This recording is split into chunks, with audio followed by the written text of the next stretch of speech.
Selamat pagi, Dokter Dona, Dokter Siska, dan narasumber dari Selamat Trisakti. pagi. Ya, pagi dok.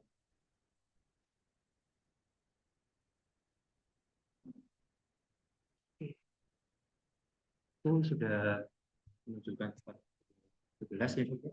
Ya, tembak.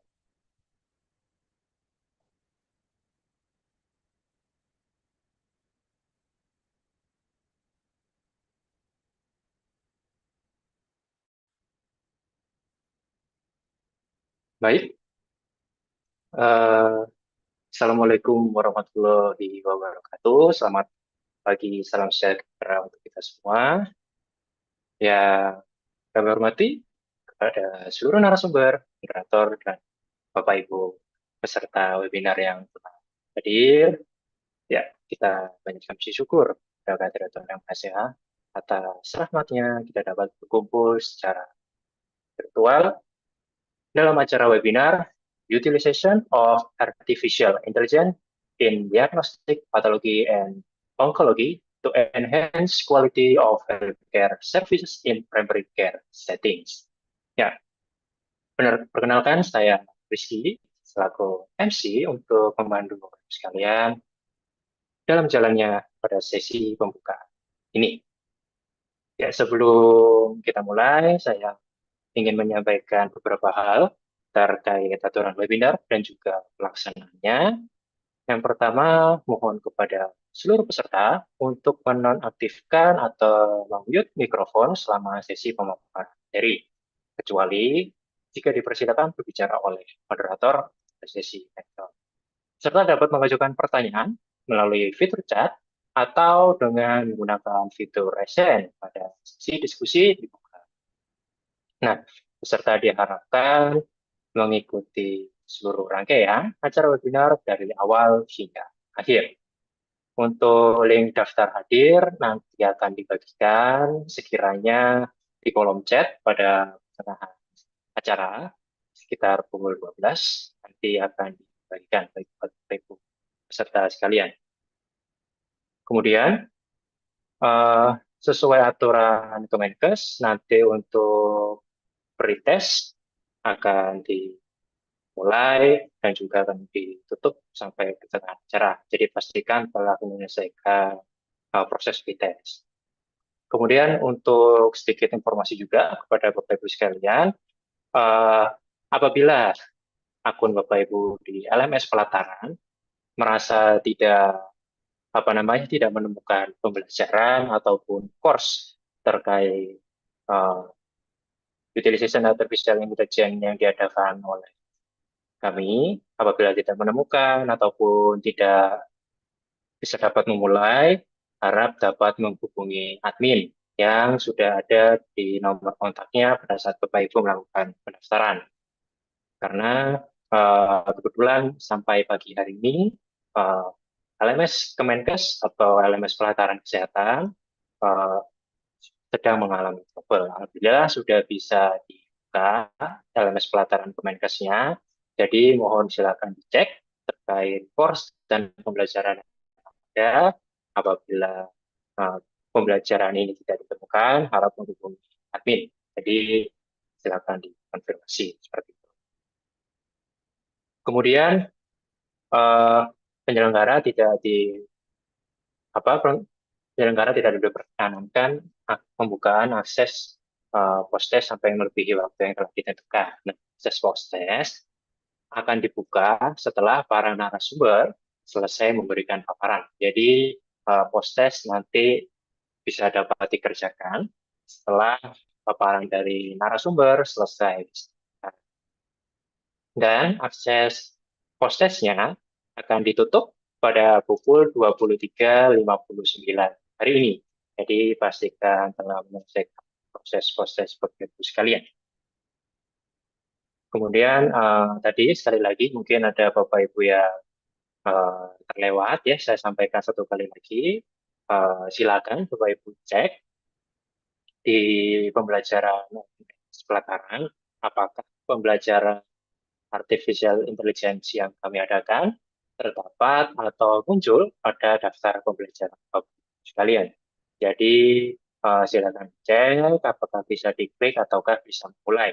Apabila bisa memulai dan bisa diklik, silakan memulai pretestnya sesegera mungkin. Karena sampai nanti pukul 12 siang, pengerjaannya sampai siang.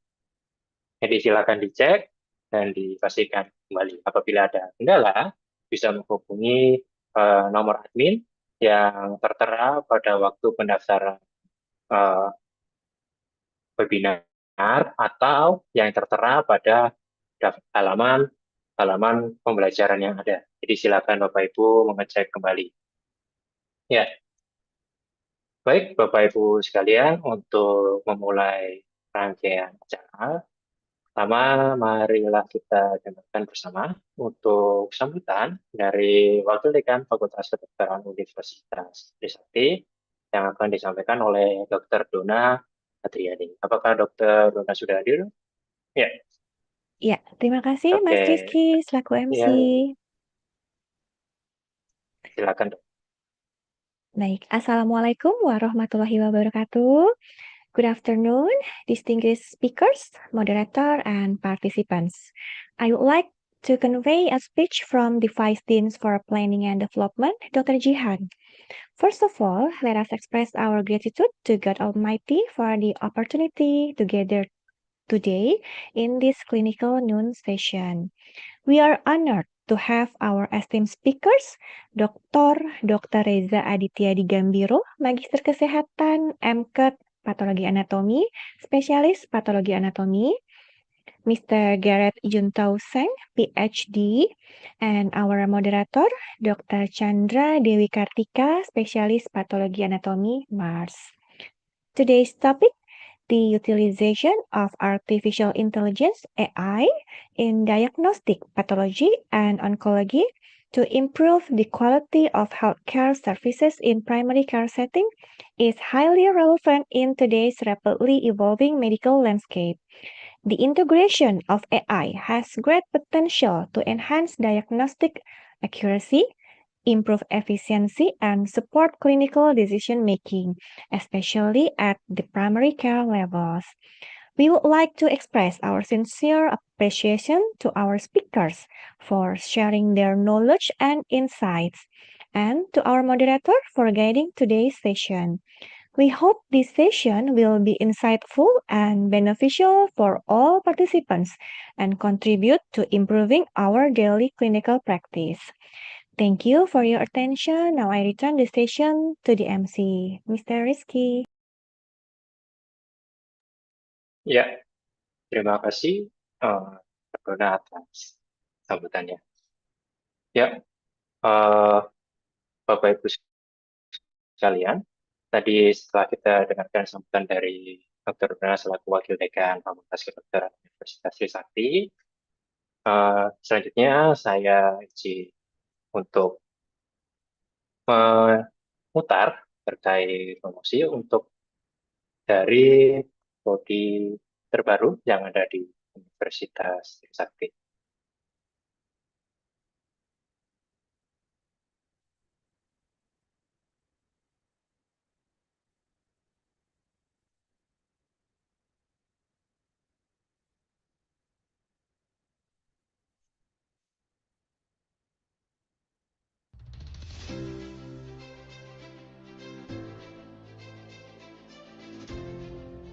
Ya, Bapak Ibu sekalian, kami ingin berbagi informasi singkat terkait Fakultas Kedokteran Universitas Trisakti sedang membuka program studi Magister Kesehatan Reproduksi.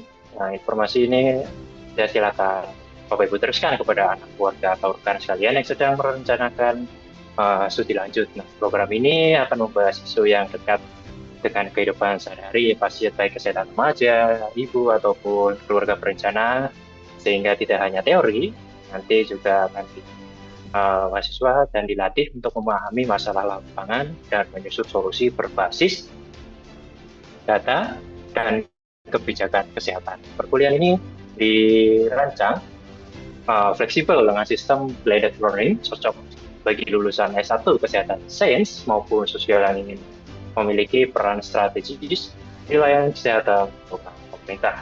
LSM atau lembaga riset lulusan diarahkan siap menjadi pengelola program edukator dan analisis kebijakan kesehatan reproduksi. Nah, jika Bapak Ibu memiliki anak atau kenalan yang tertarik untuk melanjutkan studi magister, dapat menghubungi langsung Fakultas Kedokteran Universitas Trisakti. Ya, ini adalah flyernya, jadi silakan yang berminat silakan langsung menghubungi Fakultas Kedokteran Trisakti untuk join pada program studi magister terbaru.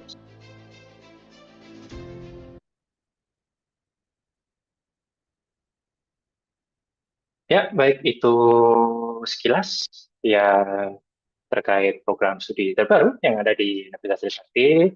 Baik, selanjutnya sebelum kita memasuki sesi materi, izinkan saya perkenalkan moderator yang akan menjalani webinar pada siang hari ini, yaitu Dr. Chandra Dewi Kartika, SPPA Mars. Untuk Dr. Chandra, apakah sudah hadir bersama kami? Atau sudah berhadir bersama kita di Zoom ini?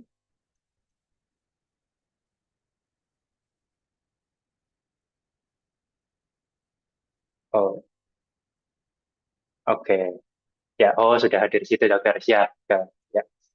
Baik dokter, sebelum saya berikan kepada dokter Chandra, izinkan saya membaca CV dari dokter Chandra Dewi Kartika, SPPA Mars tersebut.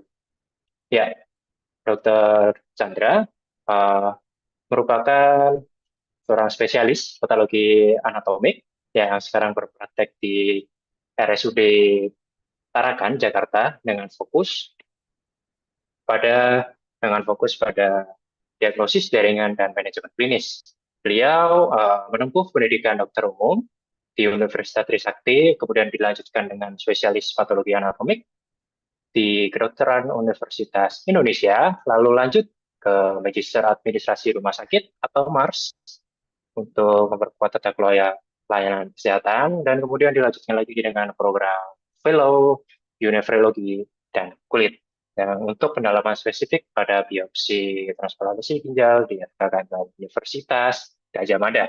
Pengalaman kerja dan pemilihan strategis beliau itu juga cukup banyak, ada paling besar ada di manajemen RSUD Tarakan Jakarta, kemudian merupakan seorang otoritas akreditasi dan kualitas Ketua Pokja Pelayanan Pasien Akreditasi Statkes dan Auditor Internal ISO 15189 serta pengalaman industri dan klinik yang penuh pada menjabat dan juga selain. Baik itu CV singkat dari Dr. Chandra Dewi Kartika Saningsi, SPPA Mars yang bisa apa namanya dapat saya sampaikan. Mungkin waktu dan tempat akan saya lanjutkan kepada Dr. Chandra Dewi Kartika Setianingsi. Baik, dokter, apakah suaranya belum masuk, dok?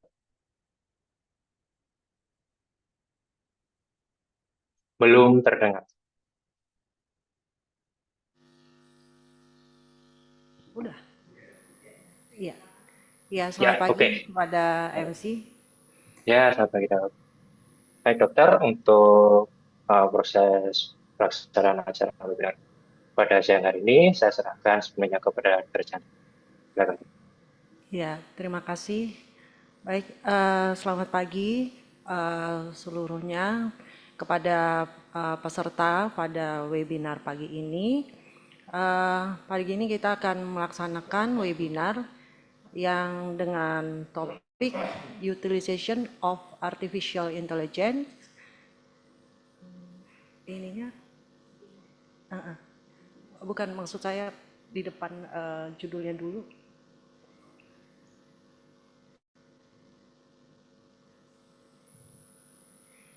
Di hide di judulnya. Iya, oke. Jadi pada pagi ini kita akan sama-sama mengikuti webinar nasional dengan judul Utilization of Artificial Intelligence in Diagnostic, Pathology and Oncology to Enhance Quality of Healthcare Services in Primary Case Settings. Pada kesempatan kali ini akan ditampil dua narasumber. Narasumber pertama adalah Dr.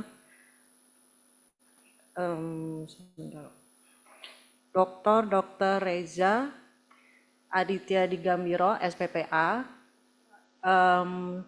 Sebelum beliau, dan yang kedua adalah Dr. Siang. Nah, sebelum melakukan presentasi, akan saya bacakan dulu CV dari Dr. Reza.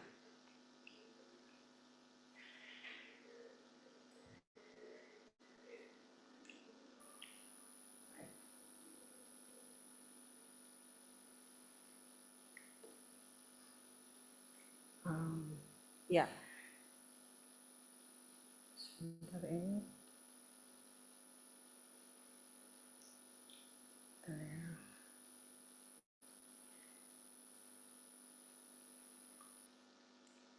Bisa di zoom-kan? Iya, di zoom-kan. Panjang soalnya.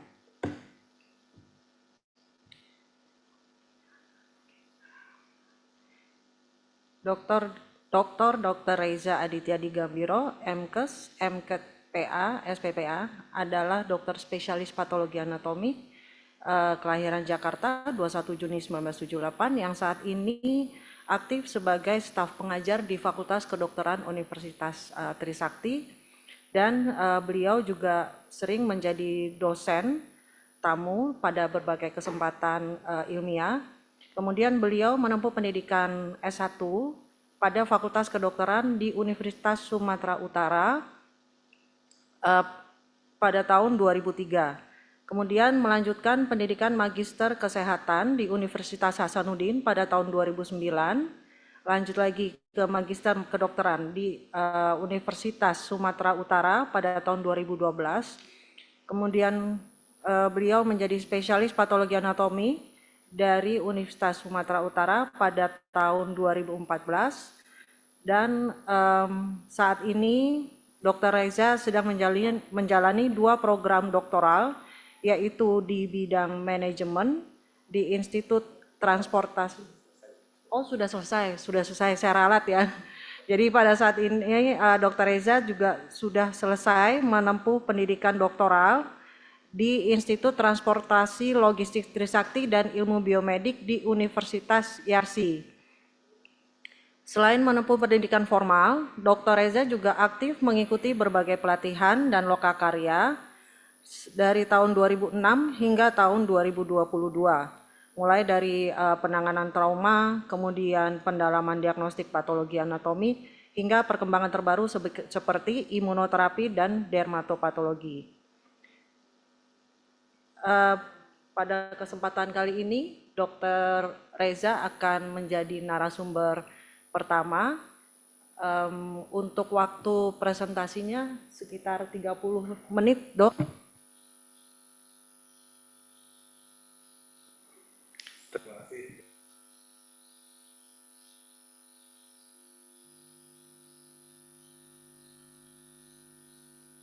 Suaranya belum masuk, Dok. Sudah? Ya, sudah.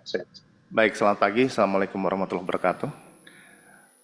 Izinkan saya pada kesempatan ini mempresentasikan tentang masa depan Artificial Intelligence atau AI untuk diagnostik patologi anatomi di Indonesia khususnya dan transformasi layanan primer di Indonesia. Nah, kita mengetahui patologi anatomi ini sangat krusial dan sangat mempengaruhi keputusan klinis dalam tim onkologi. Semua diawali oleh gejala tanda klinis yang dialami pasien, gambaran radiologi, tapi yang menentukan terapi penata laksanaan adalah spesialis patologi anatomi. Nah, kesalahan di bidang patologi anatomi ini akan menyebabkan penata laksanaan yang tidak optimal atau penata laksanaan yang terlalu agresif atau over treatment. Nah, sejak abad ke-19 atau tahun 1900 hingga saat ini tahun 2026, kita masih memakai device yang sama, yaitu mikroskop. Ya, walaupun bentuknya berubah terus seiring perkembangan zaman, tapi tetap kita menggunakan mikroskop yang itu saja, tidak berubah sampai datangnya artificial intelligence ini. Nah, artificial intelligence ini akan merubah masa depan patologi anatomi ke depannya, baik di seluruh dunia, secara global maupun di Indonesia. Dalam gambaran ini kita bisa melihat sebuah penelitian yang dilakukan di overseas ya. Jadi ini adalah penelitian yang membandingkan bagaimana hasil baca kanker payudara invasif ya, di mana patolog yang sama itu mudah saja jawabannya akan konsisten di saat dia diagnosanya itu sudah karsinoma invasif karena dia struktur histopatologinya sama. Nah, konsistensi ini menurun pada ductal karsinoma in situ. Di situ ada sering terjadi perdebatan apakah ini sudah ductal karsinoma in situ atau belum. Nah, konsistensi ini makin menurun di sel-sel atau di jaringan yang sudah atipia. Artinya ini dia jaringannya mengalami displasia. Lesinya curiga ke arah ganas, tapi masih belum jelas apakah ini betul-betul ke arah ganas atau tidak. Nah, ini yang sering misinterpretasi antar patolog dan akhirnya dia akan memberikan ruang bagi kesalahan diagnosis yang berujung pada penata laksanaan yang terlalu agresif atau penata laksanaan yang under treatment. Nah, sebaliknya pada lesi-lesi jinak yang tidak dijumpai, atipia sel konsistensinya kurang lebih sama dengan ductal karsinoma in situ. Nah, sebuah penelitian lain yang dilakukan di Amerika. Kalau tadi membandingkan hasil bacaan antara patolog dalam kurun waktu yang berbeda, kalau penelitian ini membandingkan hasil bacaan banyak patolog. Jadi puluhan patolog dikumpulkan untuk membaca sebuah sediaan yang sama. Nah, untuk sediaan di mana tidak dijumpai atipia, kurang lebih jawabannya sama. Tapi di saat gambarnya berbeda-beda seperti yang di tengah ini, itu berarti interpretasi antar patolognya pun berbeda-beda. Nah, ini sering terjadi di kasus-kasus yang atipia. Jadi, batang-batang diagram itu berwarna-warni, ada warna krem, kuning, orange, dan yang merah. Itu artinya dia banyak variabilitas bacaan yang berbeda di antara para patolog. Nah, ini sangat menyulitkan karena tidak ada stabilitas dari diagnosis. Tidak ada konsistensi dari diagnosis pada kasus-kasus di mana borderline atau atipia. Nah, tapi kalau sudah dia masuk ke DCIS, ya, ductal karsinoma in situ, atau bahkan sebuah karsinoma invasif yang gambarannya sudah jelas, maka gambaran bacaan histopatologinya ini jauh lebih stabil.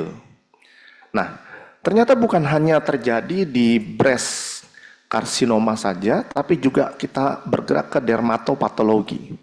Nah, sekitar 82% diagnosis dari biopsi kulit sebagai underline biopsi kulit ini cukup sulit interpretasinya ya. Ini apabila ditinjau oleh panel, artinya ditinjau oleh 2 atau 3 lebih patolog, dia akan terverifikasi dengan baik. Namun, sisanya dia overinterpretasi atau underinterpretasi. Nah, khusus kasus-kasus kelas 2, 3, dan 4 yang benar-benar terkonfirmasi itu persentasenya sangat rendah, sekitar 26%, 35%, sampai 51%. Ini karena sulit sekali membedakan antara kasus-kasus yang sifatnya dia sel-sel atipik tersembunyi di dalam sel-sel nefus misalnya, atau sel-sel yang lain. Nah, kesalahan diagnosis ini terus terjadi dan dampaknya besar, bukan hanya dalam kerugian pada pasien, tapi juga kerugian dalam segi pembiayaan. Kenapa pembiayaan? Karena kesalahan diagnosis berarti kita mencoba berbagai macam jenis obat, kemo, dan lain sebagainya yang salah dan kita harus mulai dari awal lagi ketika diagnosis tersebut diperbaiki. Walaupun dari College American of Pathologists dan Association Director of Pathology sudah mencoba, ada rekomendasi-rekomendasi yang diberikan, namun hingga saat ini konsensus-konsensus tersebut belum banyak mengubah interpretasi yang tidak stabil seperti ini.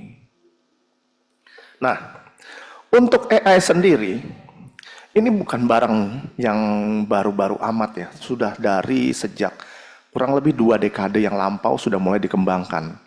Pada gambar ini kita bisa melihat, di tahun 2010, kesalahan dari machine learning itu sangat tinggi.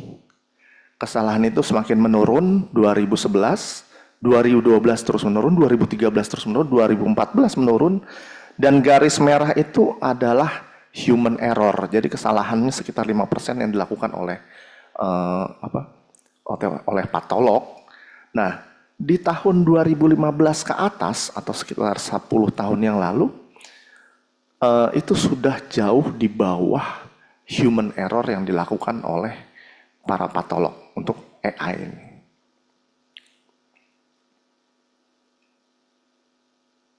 Tolong Mas Saim, nggak bisa ganti layarnya.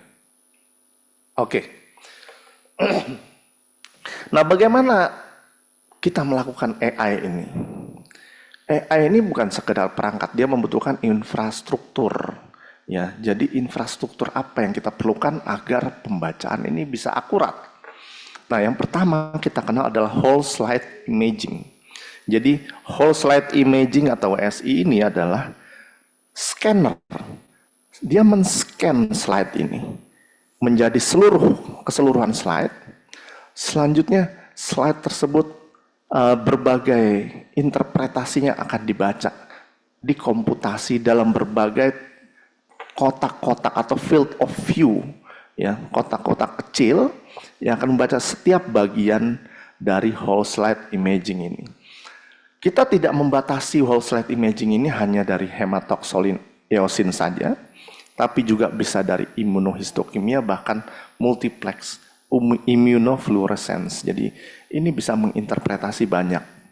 Hanya saja untuk pewarnaan hematoxylin eosin juga harus yang betul-betul berkualitas, minim artefak sehingga mudah dibaca oleh slide scanner. Nah, alurnya bagaimana? Pertama, whole slide imaging setelah lakukan scan, perangkat akan melakukan color normalization. Jadi warnanya itu akan dibuat seragam antar satu slide dengan slide yang lain, itu kurang lebih degradasi warnanya sama. Lalu akan dilakukan segmentasi. Jadi yang saya sebut tadi kotak-kotak kecil itu adalah proses segmentasi dari whole slide tersebut. Nah, segmentasi ini akan memberikan interpretasi yang akurat untuk diagnosis dan prognosis, baik dari sitologi maupun histopatologi. Nah, di tahun 2019, perangkat ini betul-betul dimatangkan ya, dari whole slide imaging. Kita bisa lihat gambar di sini, di atasnya itu, terus dipecah menjadi beberapa box gitu ya. Terus kita bisa lihat sel per sel dari isi dari whole slide tersebut. Jadi dilakukanlah penelitian pada saat itu. Diuji 100 slide kurang lebih. Terus versus, jadi AI versus 17 orang patolog dengan 100 slide. Nah, pendekatannya atau under curve-nya sekitar 0,95. Jadi akurasinya dari AI ini mendekati 95%, sedangkan akurasi dari gabungan 17 patolog tersebut 84,3%. Jadi ada variasi antar patolog yang cukup tinggi dibandingkan dengan gambaran dari AI ini. Nah, apakah hanya itu? Tidak. AI tidak hanya membaca secara keseluruhan. Dia juga memberikan alasan. Ini pada gambar yang A, kita bisa lihat di sini, ini adalah gambaran high grade dan di bawahnya adalah gambaran low grade. AI bisa memberikan alasan kenapa ini dikategorikan ke dalam high grade, Dan kenapa ini diberikan kategori ke dalam low grade? Dia berikan alasan dan dia berikan gambar sesuai dari lokasi mana sel-sel tersebut dijumpai dalam whole slide imaging tersebut. Itu disebut sebagai attention map. Jadi petanya dia menyasar. Kenapa Anda sebut ini high grade? Ini dia alasannya. Kotak-kotak ini alasannya dan Anda bisa klik dan bisa dicari dalam whole slide imaging tersebut. Dengan hal demikian AI jadi jauh mudah sekali untuk diinterpretasikan dan bisa menjadi tools yang sangat mumpuni untuk patolog. Nah, di sisi lain dia memberikan heat map pada whole slide imaging. Jadi heat map ini adalah sel-sel yang diduga atau dicurigai sebagai tumor dan dia memberikan heat map. Jadi sel-selnya bereaksi lebih daripada sel-sel yang normal. Dan di mana itu di seluruh dari slide. Dia bisa baca seperti itu. Nah, setelah diberikan gambar, AI akan mencari di website-website mana. Biasanya kita pakai pathologyoutline.com. Ini dia akan mencari referensi-referensi mana yang memiliki gambar sesuai dengan slide yang sudah kita interpretasikan dengan whole slide imaging tersebut. Jadi kita tidak sepenuhnya bisa rely terhadap jawaban AI, dia bisa memberikan juga. Ini ada referensi yang bisa merujuk kepada pernyataan dari AI tersebut. Jadi setelah kita diberikan sel-sel mana saja titik-titiknya, attention map, kita diberikan heat map, kita juga diberikan referensinya dari website mana saja yang struktur jaringannya ataupun gambaran selnya sesuai dengan gambaran di whole slide imaging milik kita. Bagaimana ini bisa diterapkan di Indonesia? Saat ini jumlah patolog di Indonesia tidak terlalu banyak, tidak cukup. Kalau kita ingin melakukan pelayanan onkologi yang mumpuni, kita harus punya patolog di seluruh Indonesia. Nah, untuk mengisi gap ini bukan hanya untuk kualitas tapi juga untuk kuantitas.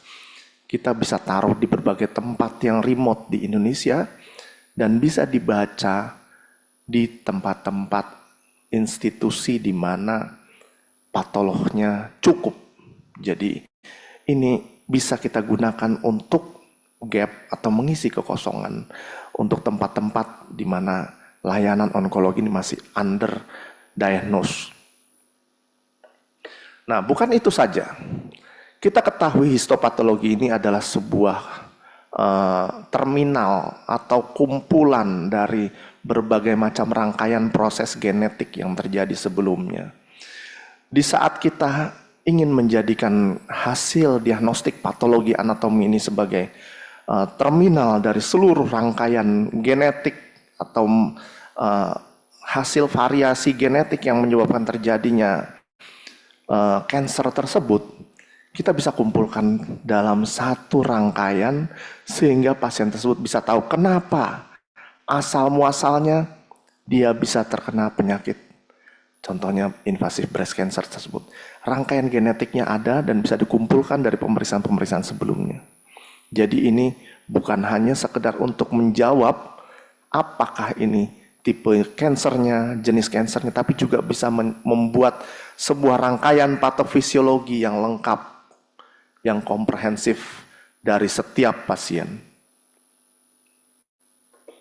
Nah, saat ini AI sudah bisa menghitung jumlah sel, ya, dan bisa memberikan label. Dia bisa membedakan ini sel limfosit atau ini sel yang mulai ganas, ya, limfoblast dan lain sebagainya. Dia berikan tag. Dia hitung jumlah persisnya berapa ratus ribu sel dan dia labeling. Ini adalah sesuatu yang belum pernah kita bisa capai sebelumnya. Jangankan menghitung itu, ya, menghitung persentase dari imunohistokimia aja kadang berbeda-beda antar satu patolog dengan lainnya. Nah, ini dia bisa menghitung berapa jumlah sel yang ada di setiap whole slide imaging dan memberikan pewarnaan yang berbeda Contohnya kuning, dia adalah sel tumor. Warna biru, dia non-tumor. Dan hijau, selnya sulit untuk dibedakan. Jadi ini akan terus berkembang. Dan ini baru masih progres di awal untuk perkembangan AI. Nah, kita tahu ada gold standard terhadap tumor sel rasio. Ya. Ketika dilakukan penelitian, maka antar AI dengan patologis, nilai gold standard dari AI jauh lebih mendekati untuk tumor sel rasio dibandingkan panel patologis saat ini. Selain itu, untuk penata laksana kanker, imunoterapi kanker juga sekarang sedang maju sekali. Ada yang namanya PD-L1, jadi kita tahu tumor atau kanker tersebut, dia akan melawan di saat diberikan obat-obatan kemo. Nah, kita harus tahu apa peranan pemeriksaan PD-L1 untuk pengobatan yang sesuai. Ada yang positif PD-L1-nya, bagaimana pengobatannya? Ada yang negatif PD-L1-nya, apa pengobatannya? Dan itu semua bisa dilakukan dengan akurat dengan bantuan dari device ini. Ini adalah beberapa jenis obat, bukan hanya satu jenis obat, tapi dia ada beberapa jenis yang digabung untuk pengobatan satu jenis atau satu tipe kanker. Jadi sangat bervariasi. Karena variabilitas yang tinggi ini kita butuh akurasi. Kalau kita tidak punya akurasi, tentu saja obatnya tidak akan efektif, bisa over treatment ataupun bisa under treatment. Dan ini adalah gambaran bagaimana ekspresi PD-L1 pada non-small cell cancer. Kita bisa lihat di sini gambaran IHK yang di sebelah atas itu memperlihatkan PD-L1 dengan ekspresi yang rendah, sedangkan di bagian bawah PD-L1 dengan positif, ekspresi yang cukup tinggi. Jadi bukan cuma plus dan minus saja, tapi dia menghitung sampai berapa sekian persen secara precise persentase sel tumor yang terpapar terekspresikan dengan PD-L1 ini. Pada perbandingan platform PD-L1 IHK, tentu saja kita bisa melihat di sini beberapa penelitian menunjukkan superioritas antara AI dengan panel patolog untuk perbandingan pembacaan khususnya pada persentase PD-L1. Nah, apa tantangan kita di masa depan? Teknologi ini mulai diterapkan di banyak negara maju dan sudah mulai masuk Indonesia. Tentu kita butuh modifikasi regulasi di sini, persiapan keuangan yang cukup. Kenapa? Karena pembiayaan untuk tim cancer dengan menggunakan diagnosa yang akurat tidaklah murah. Jadi harus dipikirkan betul-betul finansial yang cukup, baru kita bisa melangkah ke arah transformasi, ke arah teknologi ini. Ini adalah beberapa poin yang bisa saya sampaikan, di mana patolog tentunya memberikan dasar utama untuk penata laksana cancer, namun jika ditambahkan AI based atau AI assisted, akurasinya, efisiensinya, dan prediksinya bisa meningkat. Data yang terintegrasi ini bisa sangat membantu untuk terapeutik, bukan hanya untuk individu, tapi juga untuk skala besar. Dan ini akan terus maju, sehingga meningkatkan wawasan kita tentang patogenesis cancer. Sekali lagi, ini bukan untuk menggantikan patolog, tapi untuk membuat patolog lebih kuat dalam hal akurasi diagnosis. Saya kira terima kasih. Saya kembalikan kepada Dr. Chandra Dewi Kartika. Ya. Terima kasih kepada Dr. Reza Digawiro atas presentasinya yang menarik ya. Jadi mau tidak mau penggunaan artificial intelligence untuk di kalangan atau di ranah patologi dan juga onkologi itu lambat laun akan ini ya dok ya, terus berkembang ya dok ya gitu. Jadi mungkin dimulai dari webinar ini mudah-mudahan bisa membuka wawasan kita untuk lebih mengenal lagi apa itu artificial intelligence dan bagaimana kita bisa bekerja dengan bantuan daripada artificial intelligence ini. Ya, selanjutnya sebagai narasumber kedua adalah Dr. Gareth Yun Tao Sang, PhD. That correct, Dok? Okay. Dr. Gareth ini, Dr. Gareth receiving biomedical engineering, focusing in artificial intelligence and digital pathology.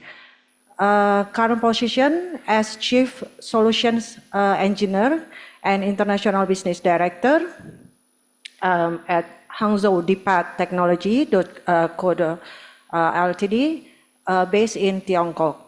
Dr. Gareth also graduate doctoral degree for biomedical engineering from Case Western Reserve University in United States and Westlake University in Tiongkok.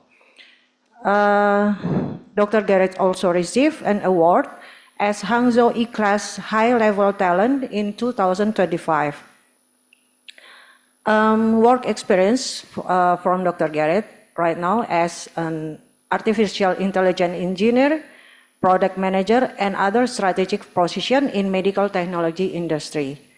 Dr. Gareth also an active participant as principal investigator and national project related to artificial intelligence development for medical imaging and pathology diagnostic.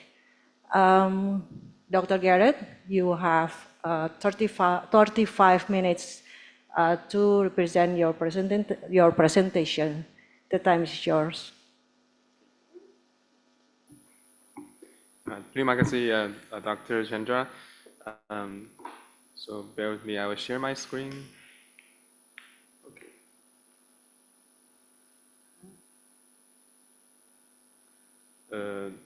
Can I share on my own computer? Okay.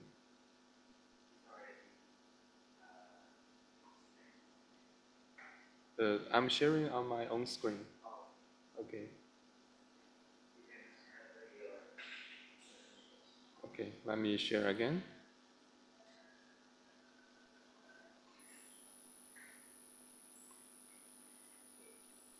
Okay.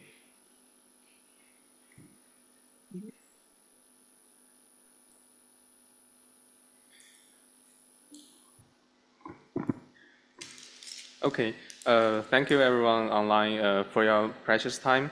I'm Gareth Siang from Hangzhou DPath and Westlake University. Today, the presentation topic would be technical advances in computational pathology, so transforming diagnostics and healthcare services. First, I would like to introduce the Westlake University a little bit. So it's a private, research-oriented private university supported by the Chinese government. So it's probably the only research and private university. So today, I'm also very honored to be in Tri-T. And as Dr. Riza has just introduced the history, the pathway, everything of the artificial intelligence, so I think we can, looking at the current situation for Indonesia and China, we are both very populous country in Asia. Orang. Oh, okay. So the pathology challenge nowadays in most populous country is the lack of pathologists. But there is no an easy way to reproduce or create a lot of pathologists in a short time. The aim of artificial intelligence is actually condense the human knowledge, training the next generation of the professional occupation easier or in a better manner, and also extend our ability to cover like more island in a faraway region or during the nighttime when we have to relax and sleep. So, and the challenge in computational pathology is we know, for example, in radiology, there's also a lot of AI research going on. But for pathology, our image is much larger, and we're facing even more stronger accountability for the final diagnosis.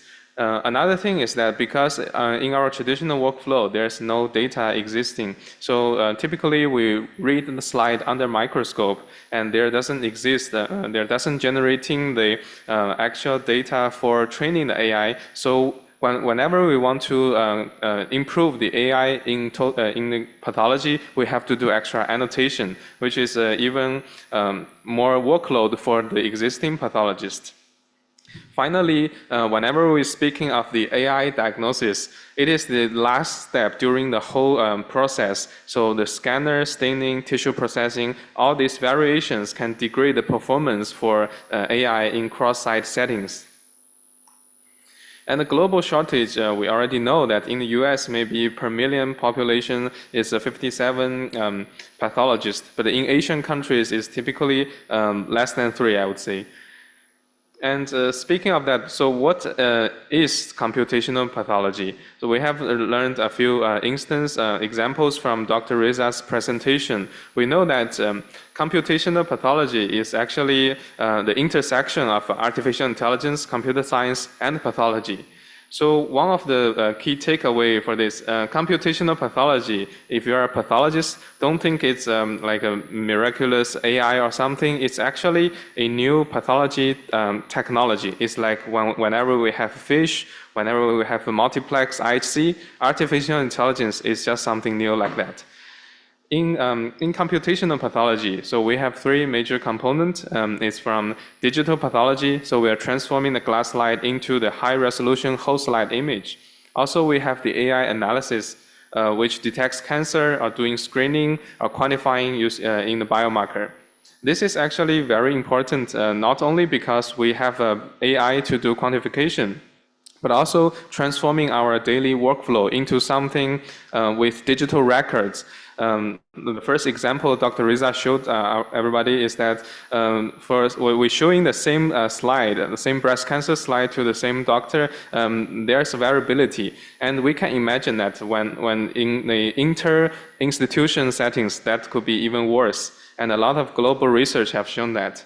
And finally, because it's a new pathology technology, so we have to integrate that into the clinical settings. Otherwise, for a new technology adopted into our lab, we are creating extra workload, extra steps. People have to go to another room for additional procedure. With integration, we can minimize that difference and really helping us in the daily workflow. And here is a short example of a digital pathology workflow with AI.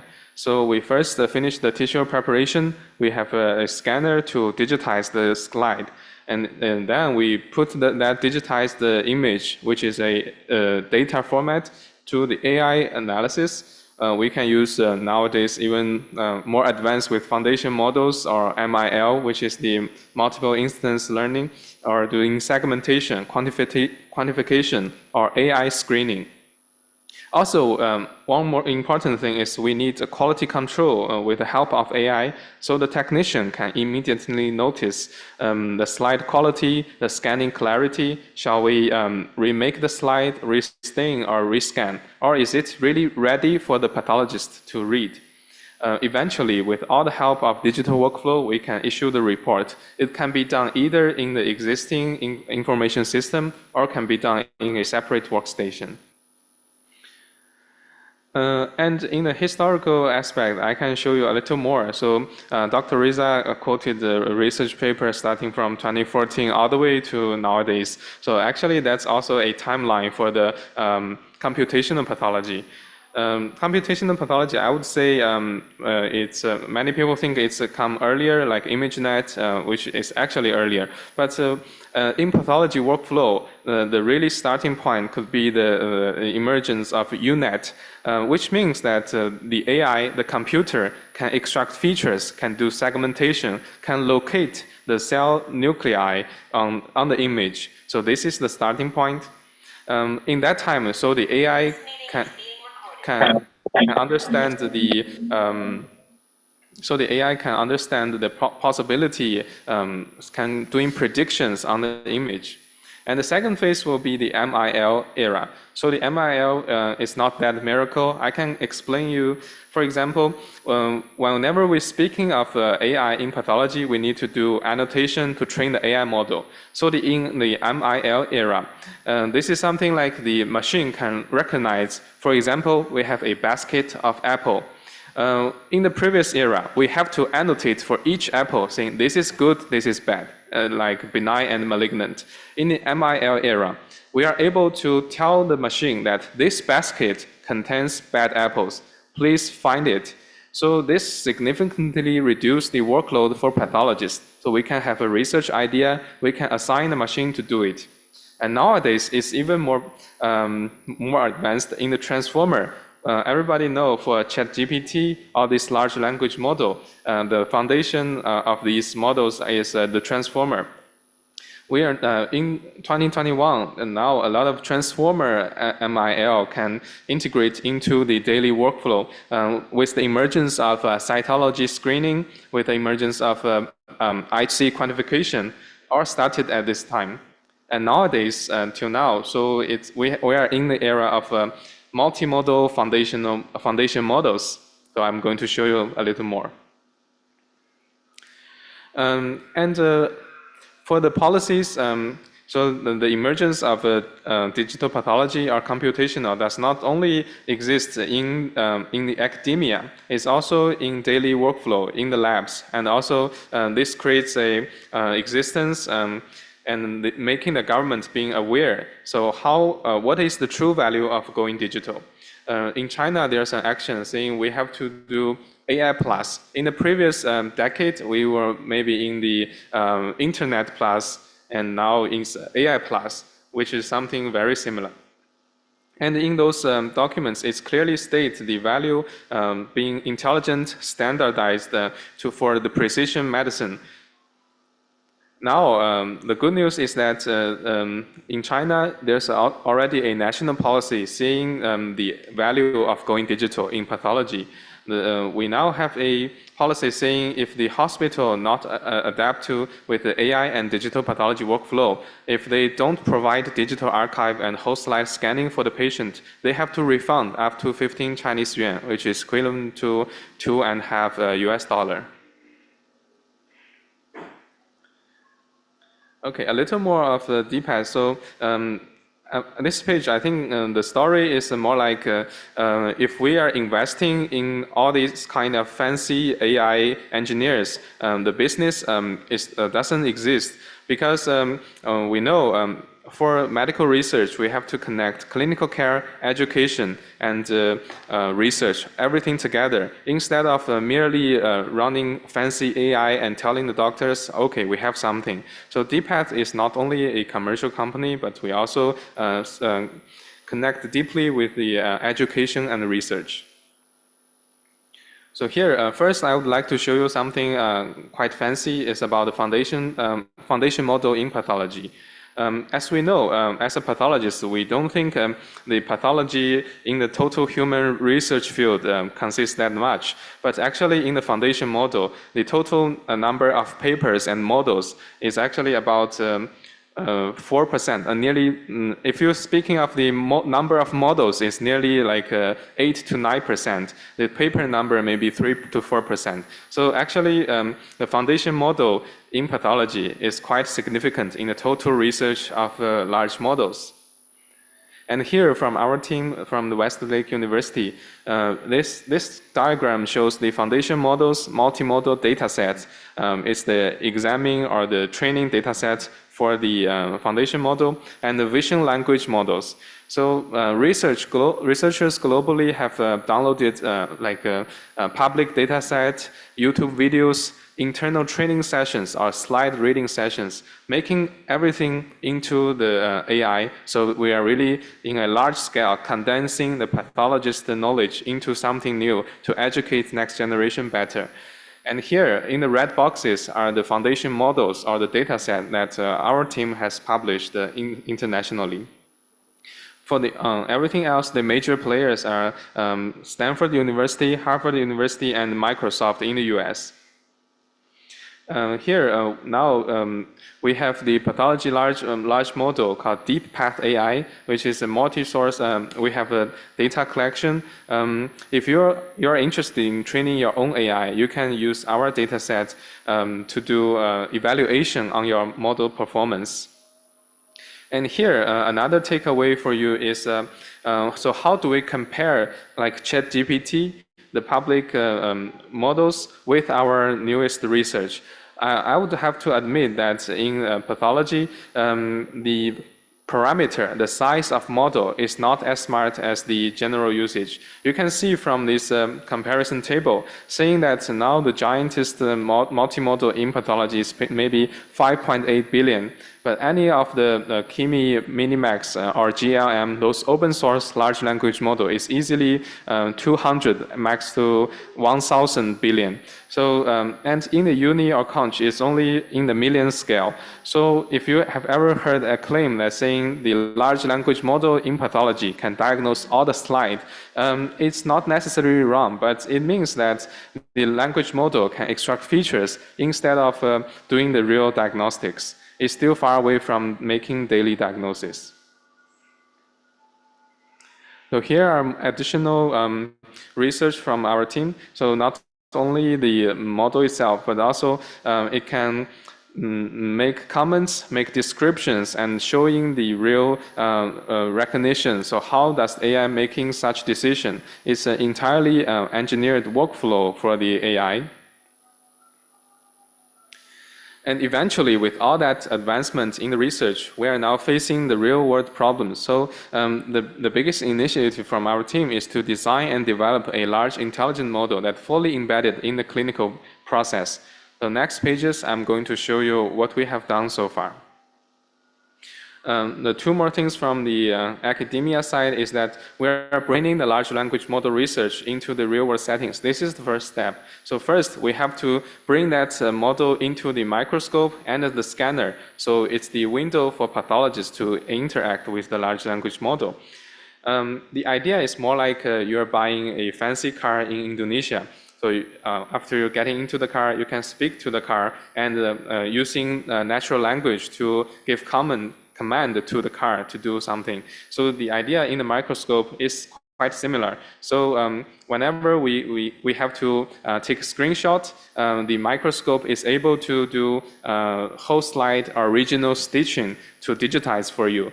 Now making the pathology no longer needed to go to the scanner room, finding the technician or cutting the line to scan. And everything happens right on your desktop. And after the scanning, it's able to trigger the cloud AI to give a description, to search for the WHO guidelines for the tissue. So the input could be word, voice, or the image itself. And on the scanner side, it's another story. So because scanner is a medical device, so we are thinking as the AI company or AI team, we have collaborated with more than 20 global companies in the field of pathology, and we have seen multiple different scanner. So now in our research, we are bringing the large language model into the scanner, making it more intelligent to save the time both for pathologists and technician. So in this setting, we are making the scanner smart enough to choose the right scanning portfolio, to choose the right optical parameters for each sample.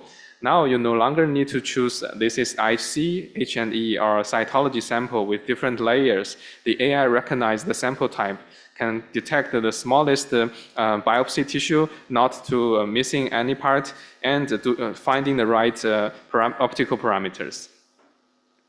Also, in the scanner, it can do quick QC on the staining quality, number of cells, etc. Okay, so those above are still in the research scale. So what exactly is in the daily workflow in the clinical settings?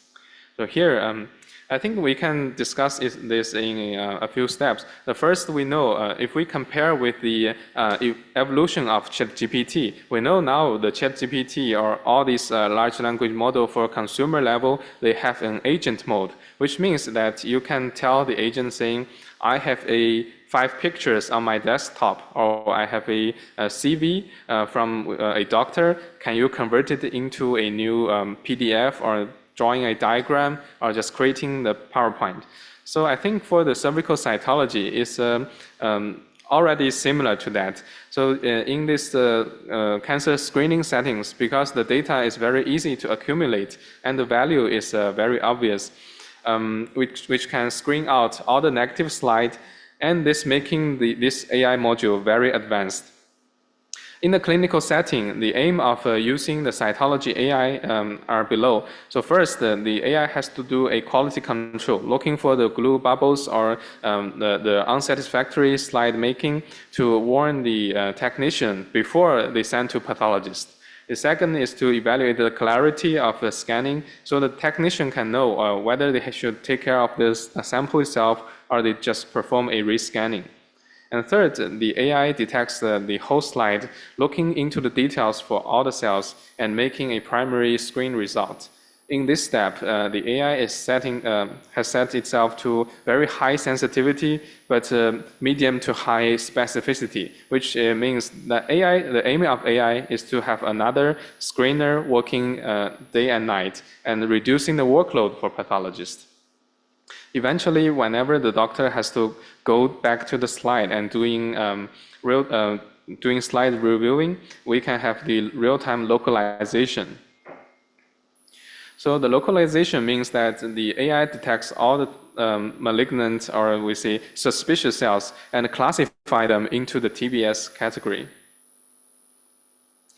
And here we see the challenge is that actually, so some of the audience might ask, does it mean that the AI can work out of box in all kind of hospital? The answer actually is no. So even though the AI is advanced and we accumulate huge amount of data globally, we still see the variability like staining conditions, scanning, and the sampling, everything can affect the performance of AI. And now the gold standard globally is that still you need a local validation and calibration inside one lab before using such kind of medical device. And in the diagram here, you can see that the variability is quite significant. And here, as I mentioned in the beginning, the workflow of using AI. So here in the cytology screening setting is that after digitizing the slide, we can have the slide viewing software, the AI, to review all slides and give AI suggestions. And after that, it does not mean that we can directly give the patient of the result, because nowadays in all kinds of different regulations globally, pathologists are still responsible for the final result. So here, what we recommend is that to use some screener, assign 10% of random sampling for the negative samples to certain screeners, and then have our pathologist to review all the positive slide.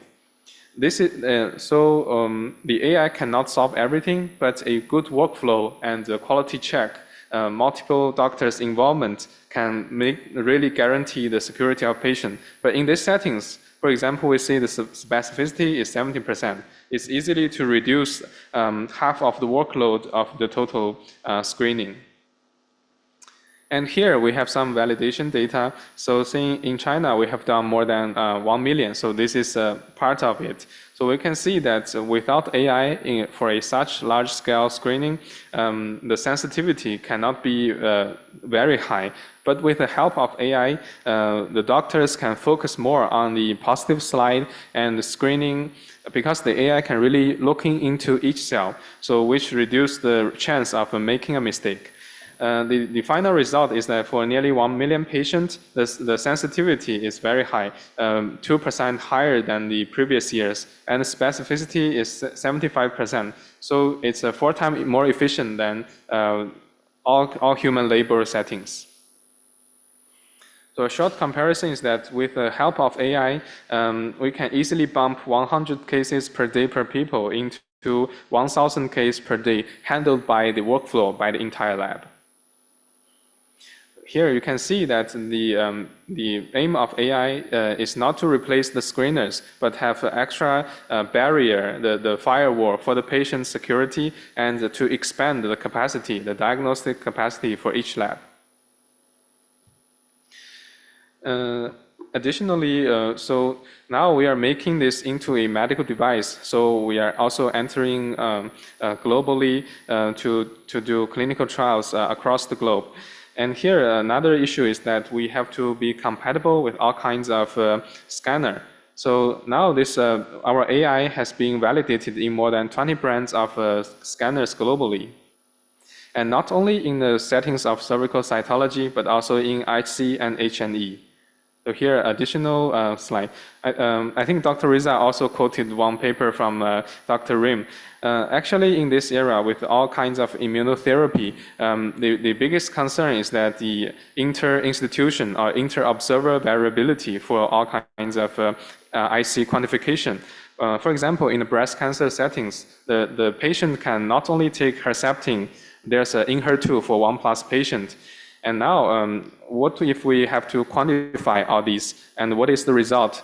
A lot of research have shown that in Japan, in China, in Europe, the repeatability or the consensus rate for a slide readout, especially for those boundary, is on averagely below 70%, which means for 10 doctors to read the same slide, 3 out of them disagree with the majority for the treatment decision. And here we have collected 2 slides from the Shanghai Cancer Center for breast cancer HER2. Because now 1+ and 3+ patients, they both have different kinds of targeted therapy. And here you see, in Shanghai Cancer Center, the consistency of human readout is only 65%.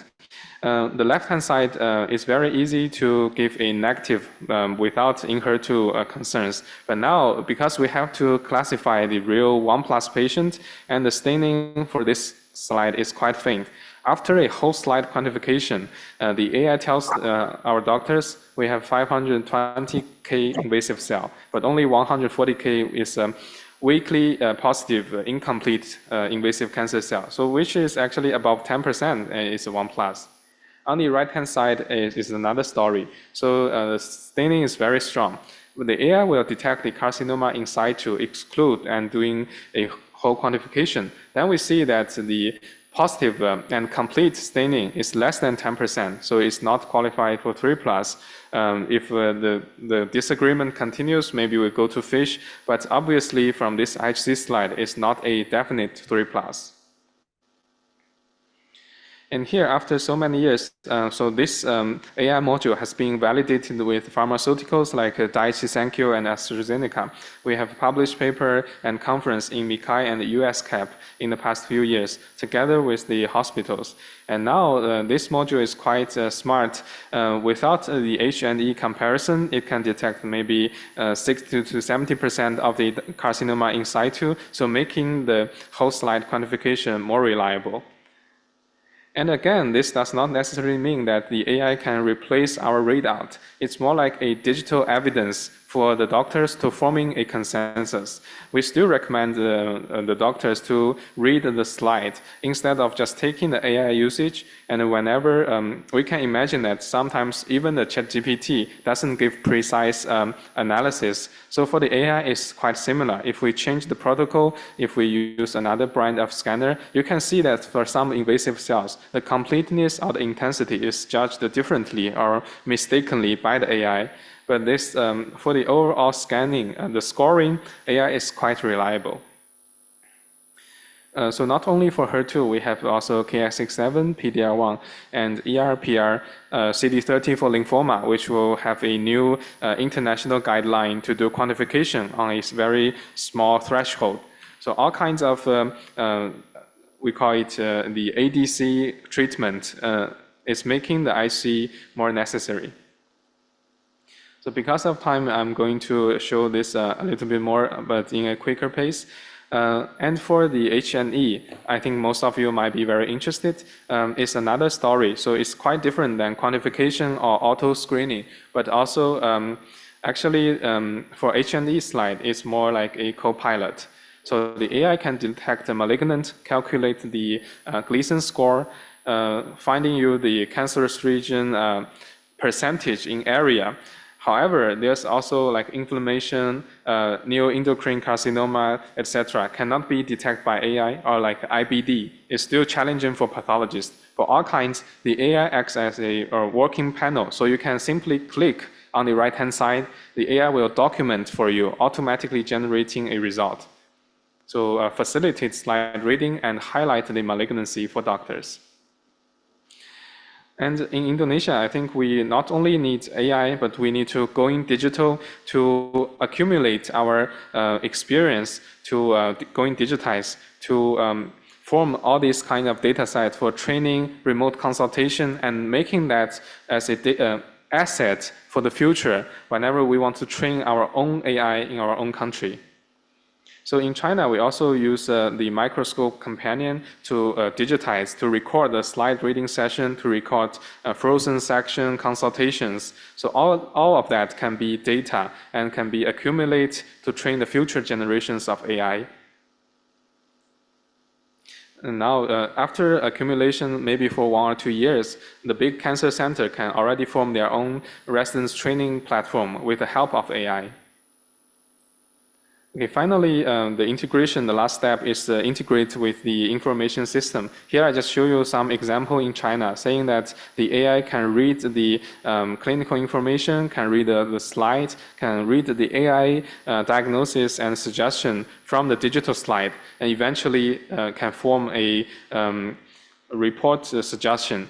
So sometimes we have a consultation with the professionals, and they're saying you take a step back, don't let the surgeon cut that organ, something like that. But we have to write a professional report. So here, the integration also needs to be connected with the newest international guidelines, helping our doctors to write professionally for the definition of that disease. Also, the AI can perform easy QC, giving suggestion for the IHC panels, or check the easy mistakes. For example, uterus for man, something. So minimize the risk for making mistakes. Okay, finally, for our opportunity, I think Indonesia is very following the Chinese government's newest policy. I think in Indonesia, we can have our own new logic and story to justify the value of AI as a new pathology technology. And now we see the challenges because all these research prototype has to go through the clinical trials and local validations. So here, I think because we don't have that existing workflow or the many labs are using, it means that we have a higher chance to do something here. And lastly, for the research, I think it's also very important to the prevalence of all kinds of different disease. It's quite important that we can find the local need and also our own research interest, putting those into the AI and find the collaborations. So we can also look for the joint co-develop AI models or the joint grant opportunities. Okay.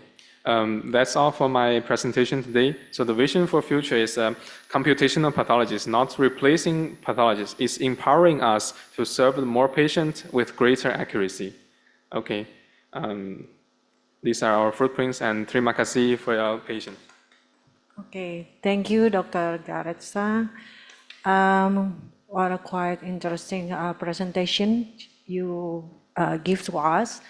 And we have a lot of point of view and insight from you and your experience. I think you want to give your demonstration slide? Ya, Dr. Garrett akan menyampaikan slide atau video demonstrasi dari penggunaan AI. Okay, thank you again, Dr. Chen. I think for the presentation, it's probably a little abstract for many new users for the AI. So if you want to see, so here's a live demo on the web server in China. So basically, the AI I showed you is for cytology screening, IC, and H&E. Maybe we start with the cytology. So now you are seeing the software interface for a DPath AI workstation. And in this workstation, it has a very good case manager for the doctors to see their own workspace. And the color theme or even the text field for the slide management can be customized according to each doctor. And here you can see that the AI can give a result for all kinds of slides. For example, we have 11 slides for cytology cervical today. And here you see the handling suggestions is the suggestion by AI, and the review result is the final decision result by the doctors. To view the result, we simply click on each row, and the system will navigate us into the digital archive for that slide. First, under the microscope, we typically read the slide in a lower magnification to scan and then zoom into some suspicious area. In the digital workflow, however, it makes it much simpler. So the AI actually has read the whole slide, giving you a cell number for the entire slide. Also giving a comment on the slide quality and clarity for scanning. And then in this step, you can first check the handling suggestion, so the AI suggestion for the whole slide. And here is a gallery. The AI already catches the all suspicious cell on the system and giving you a gallery for you to just click, and we navigate you into that suspicious area.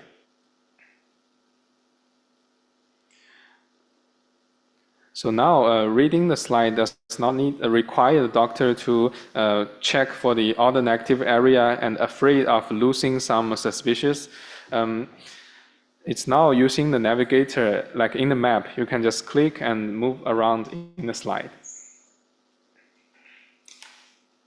And here in the interface, actually, the AI can classify. So here is a display of all the categories that AI have detected on each slide.